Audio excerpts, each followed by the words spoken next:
Ladies and gentlemen, welcome to the first official Seas Kings Games live stream. I hope you're well, hope you're chilling. And I'm your host, Zom Slays, a digital media and social media manager for Seas Gilded Treasures. So we have a very, very special live stream for you guys here today. A special Q&A with the host and the founder and head developer of Seas Gilded Treasures. Let's hop over to Discord and see what King is up to. So, I'd like to welcome Seas Gilded Treasures founder and head developer, K1NGK0STAR. Welcome, my friend. How are you? Yo, what's up, Zom? How you guys doing? How's everyone doing? We are chilling, my friend. How was your day today? Today is, I believe, July. What are we on? July 13th, 2023. Yeah, it's July 13th. Started what? Kickstarted on 4th. A few days in still. Yep, Yeah, we're doing pretty good though. Feeling pretty good. I'm feeling pretty solid. Got a lot of cool things coming up for everybody. So, I love that I'm doing interview and ready to discuss a few things for people, answer any questions about the game and where we're at and what's going on exactly. absolutely. Absolutely. So, let's start a little light here. So, who are you and where are you from exactly? I'm I go like King CoStar on Discord, but my name's Alex King. I'm actually a NorCal resident. I'm in the 916 area. 916 represent. Get it, Shout out baby? to also to Ollie. Let's If get he's it. there, if he ever sees it. What up, fool? Yeah, so yeah, I'm just a NorCal local, very passionate about games and game developing. Kind of became a thing in the past like few years, about 3 years. Um, Avid gamer for a lot of like card games, video games, like various ones stemming from massively multiplayer online games to first person shooters. I just like any type of game. So like whatever is fun and interesting and unique, I grasp towards and I take inspiration from, and then hopefully the thing I'm doing represents that pretty well. Yeah, sure, sure. So I love that background. Let's talk about California for a bit. So, what was that like growing up in California for you, and the West Coast as well? I've been here most of my life. I actually grew up in the same town. Well, I'm one town over. I grew up in Rockland, California. I'm actually from Roseville now, which is just down. It's the same place basically. They're Yeah. all the same. It's just ridiculously close. But it's been really good. Actually, the area that I'm in, it's great. There's nothing actually inherently wrong with it. You got a lot of hills, valleys, a lot of forestry, a lot of trees, valleys and whatnot. There's a lot of cool spots. Ultimately, people could say that there's not much to do, but I think that's kind of a blind eye. There's plenty of things to do, plenty of scenery. Right. Um, I've been more aware of that as I've gotten older, and I really like my hometown. I don't really want to get away from it or go anywhere. I think it's totally fine, but it's been good. Like a lot of places to venture around. I was a big adventurer, but went out and did a lot of fun things with my friends. Did the parks, everything. There's a lot of creeks, which is cool. So there's just a lot Yeah, of places to chill and hang out and do stupid stuff. Pretty tame, but nothing crazy.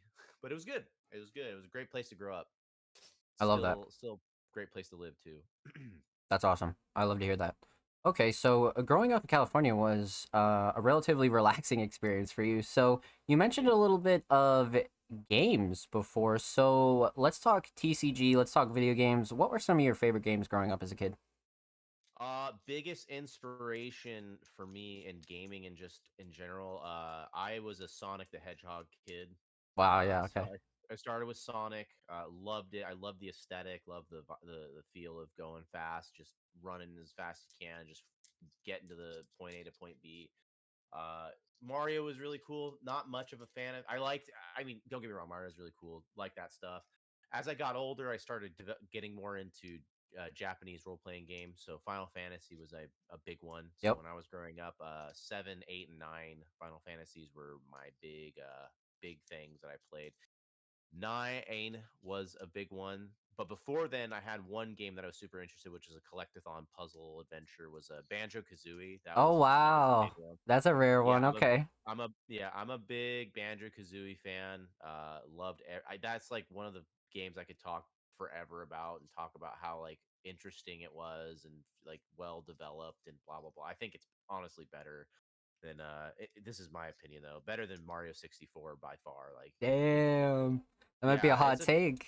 it's a hot take, but it's rare at the time. The developers rare were just killing it. Every game they made was just out the park. It was just too good. So it was unfortunate what happened to them and the buying of Microsoft, but you know, whatever, Right. things happen. I moved towards final. So I'm giving you kind of like a timeline. So Yeah, you, yeah, I was sure, so, sure. Please do. so moving from Banjo Kazooie, then I moved on to Final Fantasies, and I got really heavily into the story. Didn't really understand the mechanics of games, but I was, you know, you pick it up, you kind of just go with it and figure it out. It wasn't Right. too difficult. Kind of picked up on some things. Didn't really understand the full story because I was just a kid, but like something about it just really captured my heart and mind, and I just was like attached to it heavily. And they're really good games. They're really good stories, like 7, 8, 9, even 10. Like I was playing those, and then I transitioned from as I got older into online games, which my one of my first MMOs was Final Fantasy 11, which is a very underrated, massively multiplayer online game. In my opinion, one of the best, if not one of the most interactive and like communal based game that like people tend to kind of sleep on. Yeah. It's really good. I had a lot of great memories and times there. Like kind of brings tears to my eye when I think about all the ventures and things I did because all my friends moved away from it and played World of Warcraft. So I was left alone to play it, and I had to scrap money and do all this stuff to have a subscription, all this stuff. And I'm just playing by myself because I had friends online, and I'm like, Right. I was really attached to it. And then Yeah. eventually I moved on to World of Warcraft, played that for a couple of years with my brother and his close friends. And then after that, what happened? Just started moving into more PC based stuff. I kind of went away all the way from consoles, got away from it, did that, did some, you know, did some what Counter Strike, Yep. World of Warcraft, blah blah blah. And then after that, I kind of stopped playing online and started moving into trading card games because Really? I got into trading card games later in life. I was about 19 or 20 years old when I first picked up like Pokemon the trading card game. I was like, that was my first introduction to card games. So I'm like, this is super fun. I got super into it, and I spent every Sunday going, basically my church, going to a local, just playing. And eventually, I just got so addicted. I went to my first tournament. I think my first tournament I went to, I got fourth place, and it was a big tournament. So, and it was with a janky deck, and I was like, that kind of just kickstarted the whole like You were sold. snowball of like I was sold because I was like, wow, I'm actually good at this. Like this is crazy, and I'm playing like not a typical deck, and that's kind of structured how I was going through things, and like I set myself apart from the oh you need to play this, you need to do that. I'm like no, I don't want to do that. I want to do Mm-hmm. what I want to do. This is what I'm doing. Yeah. And I really like to set pace for things or set motions for things from what I am understanding of myself. So um card games became a thing. Went back to online a little bit here and there, kind of dabbed back and forth. Played a little bit of League of Legends later on in life, and then played some more FPS. And I just kind of at the now my age, I kind of stopped playing games, and it was like there was a period of time where I'm just like I'm tired of games. I'm Hmm. tired. Like everything kind of feels lackadays and boring and Stale. very Yeah. formulaic, stale. Yeah, exactly. So I was like, all right, if I feel this way, if I'm gonna say it sucks and I feel that way, I'm gonna have to put my money where my mouth is. And then here I am. I've developed a card game that I find to be something that might be very enjoyable and unique for players alike. That will be how would I describe this without seeing like so super cocky? I just think it's a step away and a game changer in my opinion. I For feel like sure. this will set a new standard of how to look at things. Yeah, yeah, of course, of course. So that's a great journey, and you ended off with a little bit of SGT stock. So let's talk about C's Gilded Treasures. Okay, We're gonna start pretty basic. Now, sure. let's talk about what C's Gilded Treasures actually is. Is it a trading card game? Is it a more of a collector's game? Is it more of a competitive game? Talk to us. It is Definitely geared towards the game.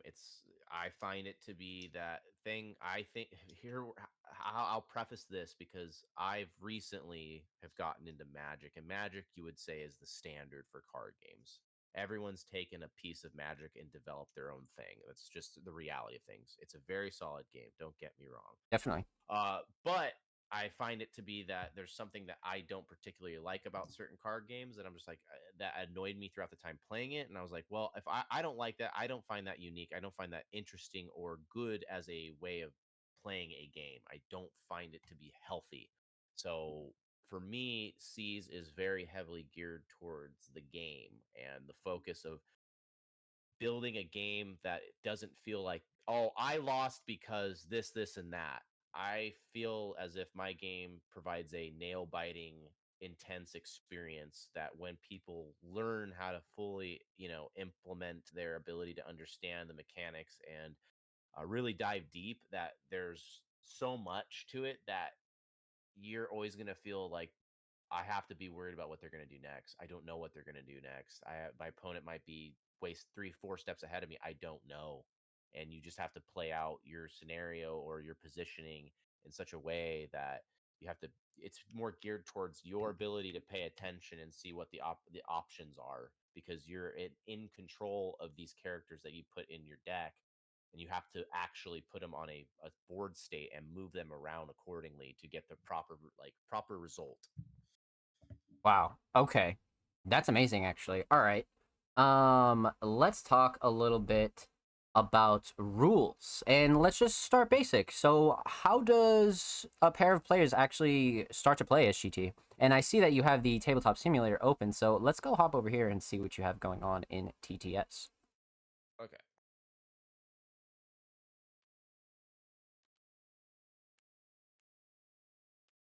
So, Sea's Guild of Treasures is actually based on what kind of aesthetic and what time period and what kind of characters do we have here?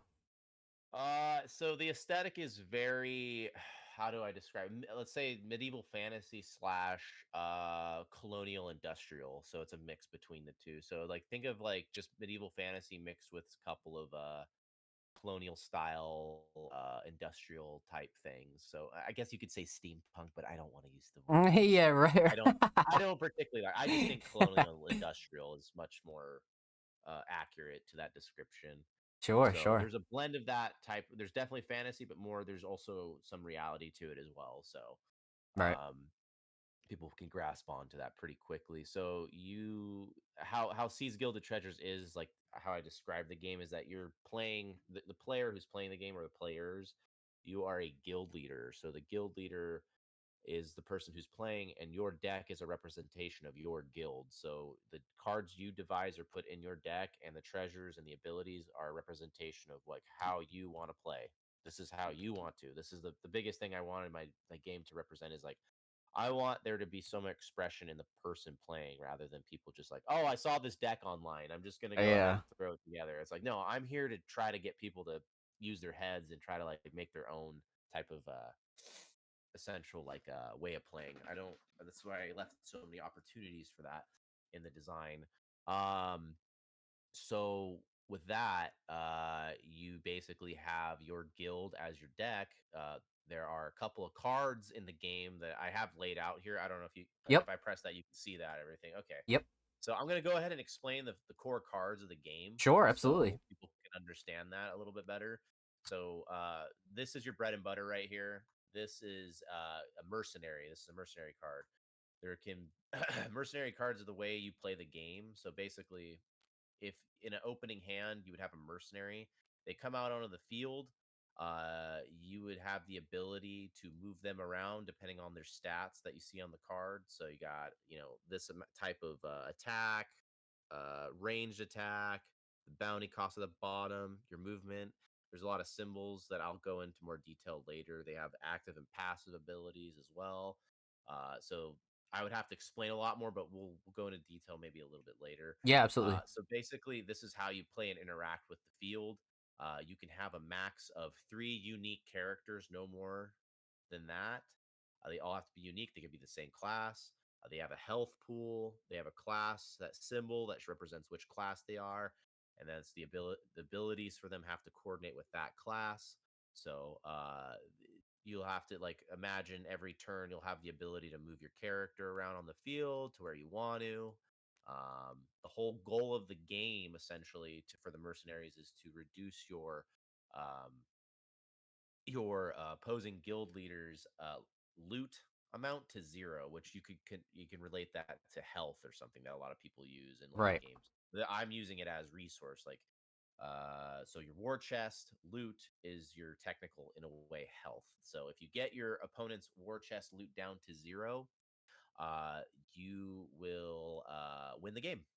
There's many ways to do that. You can kill mercenaries. Let's see. I forget if this is the right deck. Once, nope, this thing. So let's imagine real quick that I had an opponent's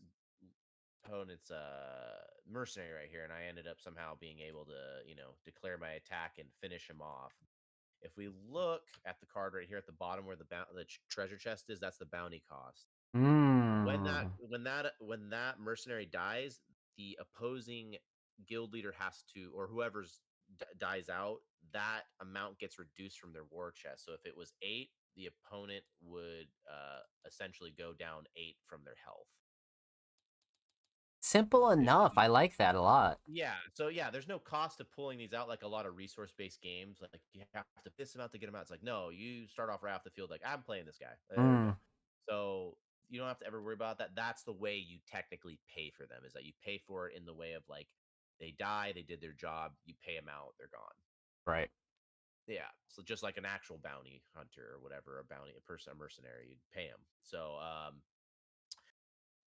So that's what a mercenaries do. There's another way of doing it. So let me move these away real quick. Oh, let's see if I can move these all. No, I can't. Gotta grab that. Do Now, Seas Guild of Treasures is available to play right now on the Tabletop Simulator, right? Correct. It's available. It is the beta testing. So all the cards that you're seeing right now are the beta cards. We're keeping them open to possible value changes and text changes just for balancing. But Right. for right now, it is beta. Um, So let me explain real quick the other way of getting someone's war chest loot down. If this is the unique thing that you can do during your turn, if you get a character onto the opposing side of one of yours, you'll be able to declare like an attack. You'll be able to declare plundering, meaning that you'll plunder for that amount that your mercenary has. So I would plunder their loot for 9, Yeah. essentially.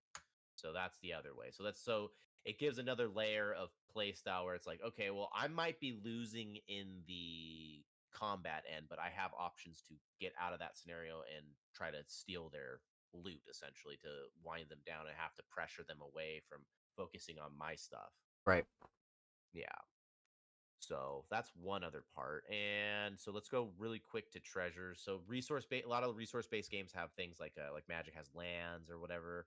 Mine has treasures. So treasures work in a way of like resource usage. So when you have a resource in your hand, you're allowed to play one during your turn. It goes to your war chest. What this does, this treasure, this will allow you to pay for certain effects or like actives, passives, or abilities. So you see the card right here, camping. It has the value of 4. You would have to pay or exhaust 4 of your treasures to pay for that to play it during a certain phase of the game. So that's how that would be used. Or if you don't want to do it that way, if this is another way of play, is that you can actually take your treasure and move it onto one of your mercenaries to gain the effects of that card. So it lets various options of play style. It's like, well, I have the treasure in here. I want to use, you can be heavily resource based, ability based, or you can be a person that just stacks cards on their certain like mercenaries to give them bonuses that really affect their playstyle, buffs them, gives them everything you want to take advantage of certain scenarios. Right. Right. And then finally, I'll just go into abilities, super quick to explain them. So instances, you could really base it off of. I don't know if anyone in here or if you yourself have, Zon, if you've played Magic at all. Instant is a certain effect that you can play at any time as long as you have the resource amount. So this costs 4. Can play it as a response to something. So, and then there's a stack and everything of how that works and interacts with. So, it's very anyone who plays Magic, you could understand that very easily. It's very simple. A lot of the Magic players I play test with can grasp on this super quick. So it's nice for them to get an introduction like that. Awesome. Events basically are little things that stay on the field. So if you have the amount to pay for it, the event stays out in the field, gives you certain effects. So this one says camping. Your hunters increase their range attack distance 2. Your hunters gain 4 additional uh, ranged physical attack. So it buffs all hunter players. So this is something that stays out. There are ways to disrupt or get rid of events on the field. So you don't have to worry about the buffs that could inevitably change the course of the game and the pacing. And then finally, there are attack abilities, which you can normally attack. Like if let's just pretend I'm attacking this guy right here. You would attack him for normally 6 physical attack. Or if this was let's just say if this was a assassin ability, this is actually a mage ability. The mage ability would declare attack, but you're going to use this instead of just a normal attack. So it's going to give you a certain effect. It says deal 4 pure damage to all adjacent opposing mercenaries. They suffer -2 movement on their next turn. So it gives various effects instead of just normally attacking, where you need to do something that helps prevent a certain scenario out. Well done. And that's yeah. So that's basically kind of like the gist. I would love to do a play test eventually with some people, but that just to get a quick explanation of how it works. I do have an online video of kind of a basic fundamental understanding of like how a normal turn works online on the YouTube channel and everything. Yep. I do need to do an updated one eventually, but we'll get to that in the future pretty soon. Absolutely. Absolutely. Yeah. So definitely go check out the tutorial if you're interested in more details on SGT. And of course, Yeah, expect some playtest announcements coming very, very soon. So let's hop right back into some specifics. So one question I had for you is yeah. what inspired you to create Seas Gilded Treasures? What was the number one inspiration for Uh, you? Oof. It's out of a hatred passion. I remember the day I like was conceptualizing this game. I was just so fat. I was like on the verge of rage quitting like games in general. I was just so upset with everything in the state of gaming, and just like I was more geared at this time, like getting into card games again. I'm like, I really love card games. I really love that, the way the turnstile based. I really like turnstile based. It lets you represent and give you more opportunities to express things versus where it's like a lot of games online nowadays are very heavily reactive, constantly like adjusting and reacting to things rather than like thinking fully. Yeah. I suppose how you would say like strategic. Well, I'll be nice and kind. It's like a lot of things are just hyper reactive now rather than just like calmly placing out and doing this blah blah blah. I found it to be that's the kind of game that like is good. I think healthy for people or just good in general. I just you don't have to like stress out over doing a 360 no scope flipping YouTube Twitch clip. You know what I'm Right, saying? Like right. it's like chill out, man. That's cool, but like holy crap, everyone's like so ADHD brained out right now. That's like, oh my god, I don't know. That's kind of crazy to me. Not the bad, I'm skillful, but so like it was just like looking at the state of stuff and looking at it, I'm like, you know what? I'm so fed up. I'm complaining all the time, complaining. I'm not doing anything with my life. Why don't I just do something? And I'm like, all right, I'll make something. And if I can't Yeah. make anything good, well, I'll just shut up because what am I supposed to say if I can't make anything decent or something really fun or good? Well So said. yeah, it came out of a hate and love share the same kind of energy. So it's like I did it out of respect and love for games and like how people playing stuff, but it's also came out of like the state of current games in general. I'm just like, where's the shakeup? Where's the new stuff? Why is everyone copy paste? Why is everyone just mimicking everything? Hmm. Why is it just a copy of a copy of a copy of a copy?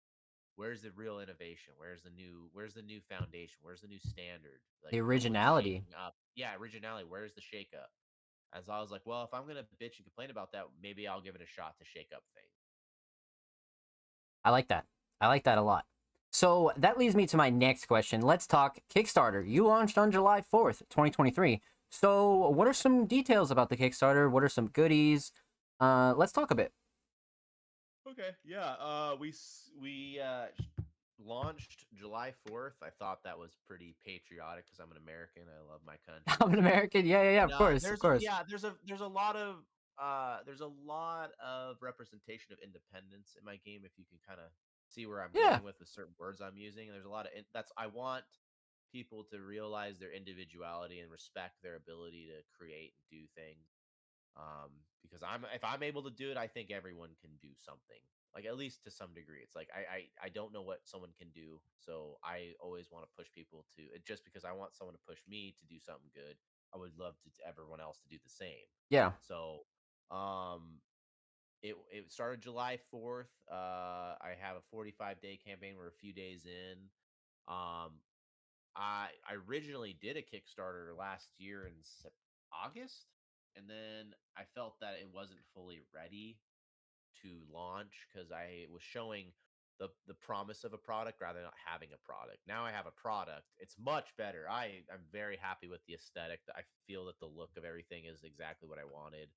It's super clean. It's super, I don't know. I just really am really happy with everything. Everything just looks authentic and good and really blends in nicely. Right, It's a nice looking thing. So I'm happy with everything, how everything looks. The previous stuff that we did was just a placeholder. I think it's fine. What we did was fine, and it is what it was. But now it's in a much better light, much better situation. Um, but the Kickstarter has all the information. I got a lot of stuff, a lot of bonuses for people who want to pledge. There are a lot of breakdowns. I mean, there's even lore to this game, which is super cool. I really realized that like hey, I have this cool aesthetic, this cool game, but it's like kind of also if you want people to grasp it, there's are people that like do like lore too. So I was like, oh, maybe I should just kind of develop lore as it goes and right. actually make a something a story for people to follow and get interested in these characters because the characters are all my conceptualization and someone put it to like digital drawing and came out really cool. I have actually really cool story backgrounds for him that I've developed in my head, but it's like, you know, it's something that's being developed as the game's developing as well. So it's I don't want to leave out the people who are very lore incentivized, not to leave them out too, because I realize that a lot of people do. Some people do really like having stories behind certain stuff, so they can get like not to say attached, but it's like something super cool to add on addition to it. Definitely, definitely. I agree. But yeah, so the Kickstarter has a lot of cool things on there that talks about the story, talks about our goals, talks about what's to expect. Um, the cool thing is right now we got a lot of funding from a lot of cool backers and supporters that I know personally or that are just like online or in person. So I got a lot of help there. We're doing pretty good, 5% in right now. A lot of cool pledges and bonuses and everything. So if you go on the Kickstarter, it shows all the various kinds of bonuses if you do pledge certain amounts. I'm definitely being how to express it. I think I'm being almost I don't want to like sound so, I'm being very generous because I really want people to be more involved in the game and Yeah, rather than being a speculative collectible thing. Obviously want people to collect it. I don't have an issue with that, but I'm more of a game heavy. Want the game to be good and everyone play it rather than this game has really cool cards and it's cool to put in a binder. It's like I want both, but I want to be like, let's say 70 to 80% game, 20% collectability. which is I sick. Yeah, I don't want to leave out the collection. I collect Pokemon cards. I think it's super fun. I love to have like super nice cards in a little box and keep them away because, they're just cool to have. Right. Really nice. And unique and historic. But to me, I find this Kickstarter, this project to be definitely game person oriented. And I think to be, and I'm still waiting for someone to say this game sucks or is bad when they have tried it. Yeah, I'm yeah. still wait, and I'm trying to be as humble as I can. I have yet to have how many people I've played. Everyone comes out with a very great experience or find it to be super unique and fun. I have not. I've gotten critiques, obviously, but never been like, this game kind of sucks, or this I Right. didn't have fun. I haven't, and I don't think people are being like, oh, just put them down gently. It's like, no, I can hear it genuinely in their voice. Like, no, I had a lot of fun, and that's the first thing. It's like I the game, as much as I'm a big balance person. I forgot to mention that I'm a very big balance fair thing, and like you got to have your fair share of things, tits for tats, blah blah blah. For sure. But Like if you want to be like as competitive as possible, you got to be that way. Balance is everything. yeah, balance is everything, and it's like I feel like I've gotten it to the point where it feels like there isn't something that's completely groundbreaking. I've like already nipped it in the butt, whatever it was, and the game flows in a state where it's like the only times I've seen one janky match is just bad drawing, and that happens in card games. Like you just didn't get what you needed, Mm. which I was fine trying to find ways to minimize that in card games. That's the one thing I didn't like about card games is that I'm trying to minimize the full randomness to the extent where it's like you have to have it, but I'm trying to make it feel like no one feels like they're screwed. It's like, oh, I just lost because I drew bad. It's like that just feels stupid. Yeah. That's just dumb.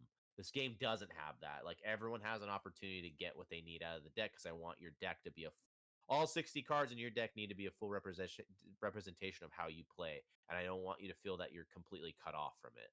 Like you're limited, but you're not cut off. But anyways, that's a tangent I went on, but Right? Yeah. either No. way, yeah, yeah. I thought that was very valid for sure. Thank you. Yeah, so the Kickstarter is definitely for people who are interested in trying a new game and are very game oriented.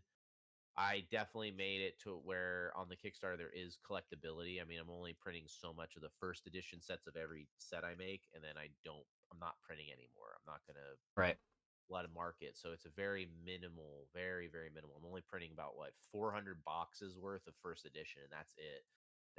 I'm not doing anymore. Everything is going to be printed as a normal set rather than first edition because I want the backers, to feel that they got something well worth their time, and they were the first to be a part of like a historic game that could shake up things. And I Right. feel that I have something. And I w- the confidence I have. I hate saying it, but it's like No, it's I a great thing. I think that's yeah, a I great know. thing. Not at It's like all. yeah, I'm trying to step up to these big boys and say, look, I'm a one man band, and I feel like I've found out something better. And the next step, not to say evolution, but the next logical step in how we can interact with cards, interact with games, interact with each other. And that's where I'm at right now. And that's where it's like that's why I want to put my money where my mouth is. I'm putting more money into it as I go. And just like I feel that this definitely needs to be heard. It definitely needs to be seen. So Absolutely. Absolutely. Okay. That was great. That was great. So you can find the Kickstarter in the link below if you're watching on YouTube, if you're watching live. Type in Kickstarter in the chat and we'll get you a link. But with that said, and as we're winding down, let's talk about trading cards in general. So, one of the last questions I had for you is what are your top 3 trading card games or just competitive trading card games in general? um Don't have to that's a be tough one. any specific order. Oh. Any specific order. No, yeah, at the moment I'm really enjoying right. Well, I work at a card shop, so I get to see this stuff and talk about this stuff all the time, which is a bonus for me. Right. Uh, but for me right now, the things I'm enjoying Pokemon TCG right now again. Kind of picked it back up. Kind of, it was in a weird state for the past few years, but it's kind of healing, I would say. Hmm. Best way to describe it. There's a few years of just bad game design, and it's kind of still recovering from really bad game design or choices. Commander, Magic the Gathering Commander format is something I really like. It's more it's not, I wouldn't say it's super competitive, but it's socially fun, that because you have to like be diplomatic, and you also have to like you have to do mind games with people on top of it because you're playing a game and you have to like dictate and try to like reason with people as you're playing cards and doing this stuff. So it's a very communal social game that I really enjoy Yeah. because you get so much fun interaction with it.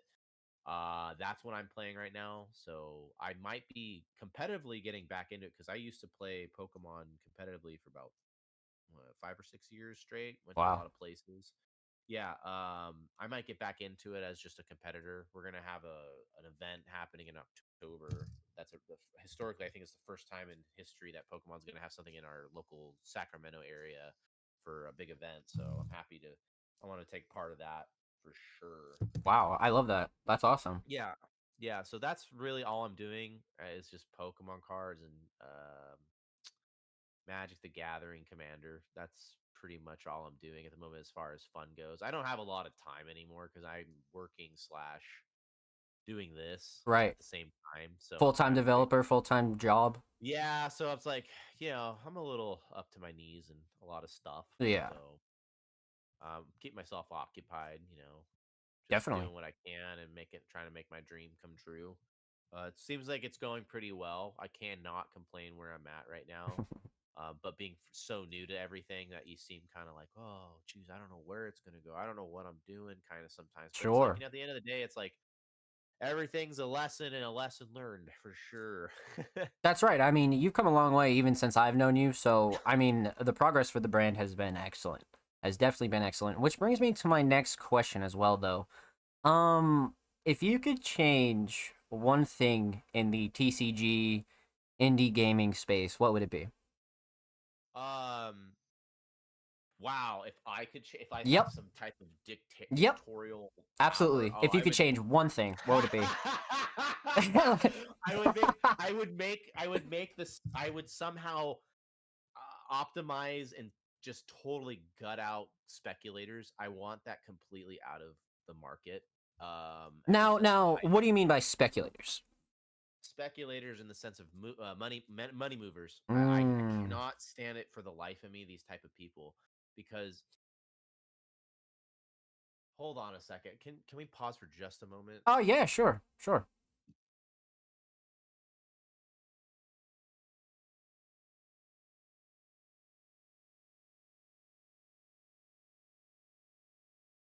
Oh, I must. Sorry, I have a new air conditioning. I feel like they're like whatever's on because it's so new that you smell like kind of like burning plastic. I'm like, what is Oh going yeah, yeah, on? yeah.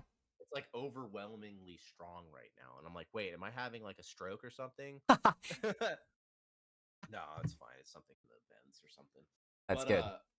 anyways, the what I would change, yeah, it's there's the in the indie industry right now, and what am I seeing? Because I'm now involved in it for about a year Yeah, yeah, plus, definitely. and I see a lot of talks, a lot of people. It's just like there's a lot of people that have money, and a lot of the things that they when they look at games and stuff is especially on Kickstarter or anything, it's like a speculation. It's like they look at something, they're like, okay, well, I could push money and then I could push this grouping into it and then we can fund it. And then ultimately what I see time and time again is that they do it and then the game you never hear a fucking and I don't mean to curse too much, but never hear a fucking thing about it. Right, Like right. no one's fucking playing this game. No one's hyped about anything. It's more of like, oh, how do I offload this booster box to beatniks and just like try to scam them every because it's very because I forgot to mention, and this is something I got into a little bit of crypto. Sure, I floor's got yours. a little Floor's yours. right. That's that the I got a little bit into crypto a few years ago, and I made money. Don't get me wrong, and I regret some choices I made because I could have funded this by myself at the time, and I trust me, I could have probably made a whole ass everything. I messed up. Yeah. So, and I didn't know markets. I didn't know how any of this works. I was just a lucky dude. Yeah. But I used whatever I had to, push my stuff and make this stuff, pay people to make this stuff for me because I have a vision. I'm like, well, I have money. I can do it. Well, I'll use the money towards something that you want to do. So I'm very passionate and I'm very like geared towards like, this is kind of on me. So I'm like, Yeah, absolutely. really trying my best here with what I have, the resources. Right. But I anyways, mean, I mean, let I, me just stop you right there because yeah, I, okay. I definitely want the audience to know that if there's anybody that's worked extremely hard for something that they really wanted to work, it's definitely King for sure. It's not even a question. I've seen this man work extremely fucking hard and try things that most people normally wouldn't try for SGT. So that's definitely valid for sure. I appreciate that. Yeah, it's just especially from coming from me as a person who had never like really like quit. I got out of frustration. I quit things. I quit a lot of Yeah, the time, and I was tired of that pattern. I was like, stop quitting. Put something towards it. Just keep going. You don't know how it's going to end until you at the end of it all. You have that's to it. figure it out. Like go through the pains. And I'm like, okay, fine. I'll go through the pains. I'll hope I'll come out whatever the answer is. I'll come out whatever. That's just how it goes.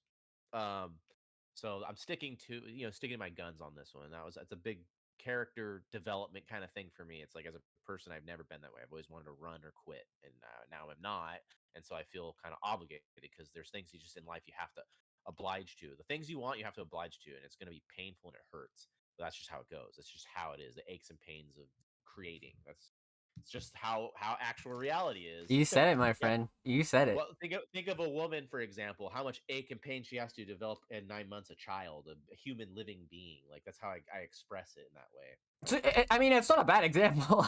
It's No, definitely it's not. yeah. You're that I could go more philosophically or just expressively, poetically of how like I perceive reality in that sense. Everything is a form of creation, so Yep. it's like you kind of really have to stick to it, stick to your guns, and stick to having. And you have to have faith in it too. So you got to just have faith in yourself and trust yourself, and that's really hard for a lot of people because Yeah. they don't like randomness, outcomes, certain things that just out of their control. And that's I feel bad because like I understand that completely, and it's just hard to break through that mental barrier. It really is. It really is. And I definitely think that was well said. Yeah, thank you. So yeah, that's the first thing I would change is like get the speculative switch to actual like games rather than ooh big ooh pretty cards that have women with large breasts on them. Right. People are, the amount of games that I've seen with that have made hundreds of thousands of dollars, and when they pledge for only so much, and it's obvious you're baiting very primal instinctual stuff like come on, bro. Like get over yourself. Like A little really look cheesy. at what you're. Yeah, it is. No, it is just cheesy. That's Yeah. just how it is. And I feel bad because it's like, wow, I wonder where that's going to be in the next 2, 3 years. Nowhere, and in a Yeah. box somewhere that you're going to throw in the dumpster. Like, and I'm trying to be nice, and I'm not going to name names. I'm just this is my perspective. I Yeah, want just the people to community in change. general. Yeah, of course. Of Right. course. My community is towards a game and towards lore and towards there's a lot of the lore and a lot of the game has a lot to do with reality in my perspective and of how we function and how we conduct ourselves that I want to ultimately disrupt and want to people show people a certain way of thinking, certain teach people. I also want to teach people in my game to look at things differently because it's like I find chess to be a very chess was another big inspiration when I thought like because chess has been around for a long, long time. There's a lot of games in reality that have just stood the test of time because they're good. Right. There's a reason why they're there still. They don't just get forgotten. So to me, I'm trying not that I'm like aspiring to like I want this game to be the next chess. It's like no, no, no. It's not what I'm asking. I'm just like I want to disrupt what is currently there is. I want to be a disruptor. I want to be something to people have to keep an eye on or check out or play or just test out because I have a lot of plans for the lore. I have a lot of plans for the game. There's more. There is definitely more, and I have about 10 to 15 years of content in my pocket ready to release at any time and Mm. develop with people. So I have stuff for people. It's just that I have to get there, unfortunately, by means of help and support through people. And that's where I, feel uncomfortable. But you know what? If the game provides something of value to people, which I do believe it does, that inevitably it will show itself Yep. Well to said. be true. Wow. Wow. That was really well said. Oh my lord. Okay. Okay. Well said. All right. That was great. That was actually a really good rant there.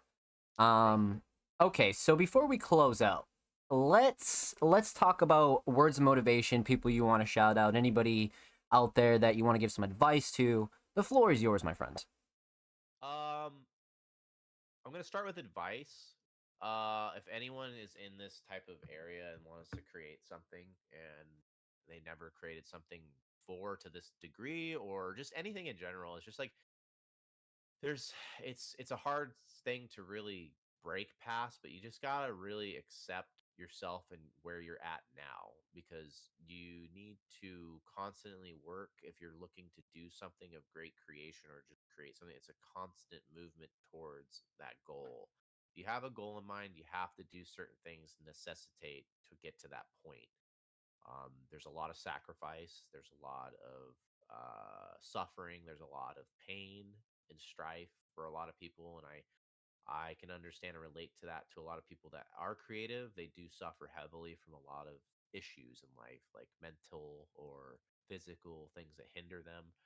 I would say to those people that do want to create, just do what do what you can and keep pressing yourself to break the plateau that is before you, because ultimately I figured out that there isn't a plateau in the sense of what you can do. It's you have limitless opportunities and potentiality within oneself. So that goes for everybody. Like you have to stop looking at yourself as, oh, I can't do that, because who just said that? You did.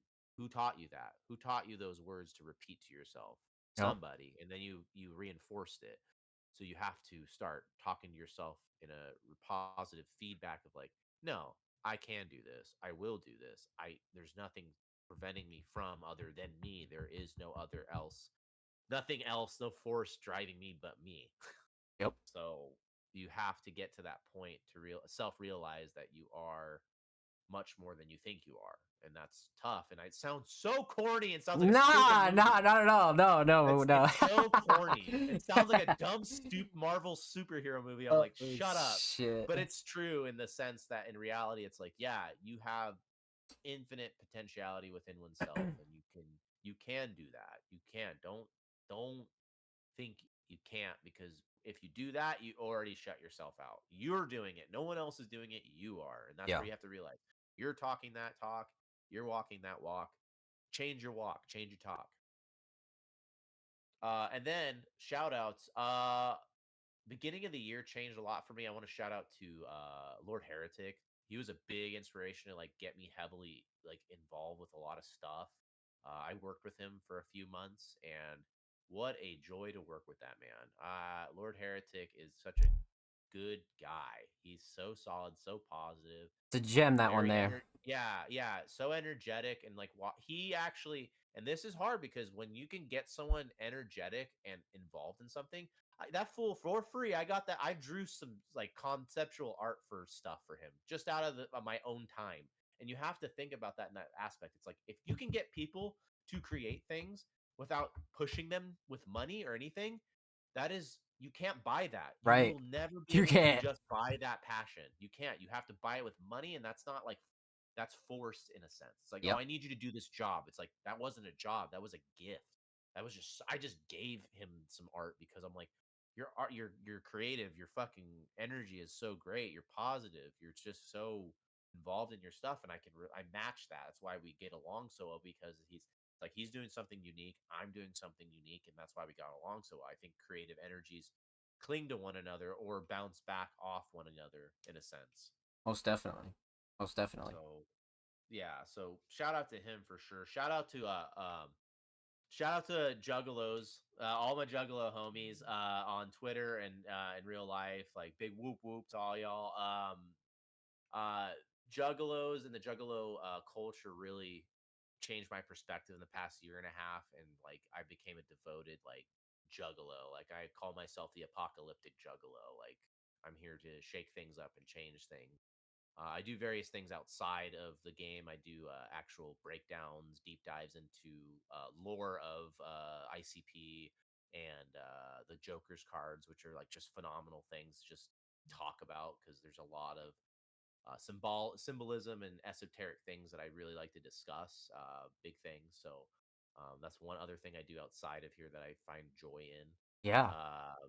So shout out to all my Juggalo homies who just went to the gathering of the Juggalos. Wish I could be there, but I missed out. But maybe next year. I'm pretty sure next year. So I'm gonna try to go there. That'd be fire. Where if they have one, yeah, it's gonna be sick. Shout out to pretty much Devin, Bobby. Shout out to they've been some of the biggest supporters. Philip too. He's a new supporter that plays my game Big shouts out to Philip. locally. Yeah, Philip. Big shout out to Bobby and Devin. You guys are great. I appreciate you so much. Definitely giving them a lot of back end goodies, obviously, because you gotta hook the homies up. Always gotta hook the homies up. For Good. sure. Um, but yeah, shout out to my fiance. She's been a big supporter and helper. She's very positive and gives me energy to continue going and not Amazing. be black pilled about everything. Yeah. And then shout out to my family. Recently, we've been going through some rough times as far as a family. My one of my sorry, shit. No, you're good. One You're of my good. Yeah, my recently my grandfather passed away, and Rest in we peace. weren't really we weren't really that close, but Of we have a course. lot Of of good course. memories, good times, and when even when I'm still thinking about that, it's just like, damn, man, it's like I never had a close relation to death in that way. So like when it hits you like that hard, and especially at this age, and you don't have like a good understanding of death, and it's still foreign to you, it's hard. So Yeah. but I love him, love you, pops. Rest in peace. Yeah, rest in peace. I'll see you again. How I say, I'll see you again. That's it, baby. But yeah, ultimately, like, the cool thing is that it gives me inspiration to, commemorate him. If this goes somewhere in the future, I'm gonna make a character based off of him. Oh, hell And yeah. Oh, yeah, my. I noticed that a lot of things. I think it's gonna be cool because, like, here, just something a quick. Here's some lore, local lore. Let me see. Sure, sure. We'll I hop want to right in there. show everyone real quick. There's a character, a legendary character that. Where are you, buddy? There it is. This guy right here. Whoop. This guy in particular is based off of a friend of mine that's really close. His name, his name is Brandon, but he goes by on his online tags as Char Brander 916. Yeah, So he yeah. had a picture. They put a picture of his head on the old school Charmander card, and so I thought that was so funny. But I also liked the name Char and Brander, Mm. and it fit so well. And it's funny because he likes to play blue, in which is representative like mages and casting in Magic the Gathering. I play with him on Commander sometimes when we get a chance. But I was like, dude, that just sounds so cool. Like, I'm just gonna make a character based off of just this in general. So there's a little like secret lore drop. It has nothing to do with the Yeah. actual lore of the game, but there's like, this is based off of somebody like That's some real rare life. right there, though. Yeah, yeah. So if everyone's watching this, and Brandon, if you see this, I'm so sorry for dropping like that. But yeah, so Fogwalker Charbrander is based off a person in real life. Damn. Okay. You heard it here first. But yeah, that's I- pretty much all I want to really shout out to. I do got a lot of support at the end of the day. So as much as the trials and errors and tribulations of things, it's like I do have help. I just gotta stop getting in my head about certain stuff. But Yeah, for you gotta sure. stay Because positive. you got a whole team behind you, man. I promise. You got a whole team behind you. So this is going to work one way or another. You know what I mean? Yeah, somehow, some way, I'll make it happen, and I Believe think that. this will be something that stays, and it's going to be a definitely a long time thing that people will enjoy for years to come, and I will make that promise. That's a fact. We're going to make history. For sure. We're going to make Yeah. history. And wow. So I think that's a wonderful note to leave off on. You can find C's Gilded Treasures on all social media at C's Gilded Treasures. Or C's Kings Games, Twitter, Facebook, Instagram, Twitch. The Kickstarter will be linked in the description. King, where can the people find you on socials? Drop your handles. Yeah, so I'm on Twitter mostly, and then Instagram.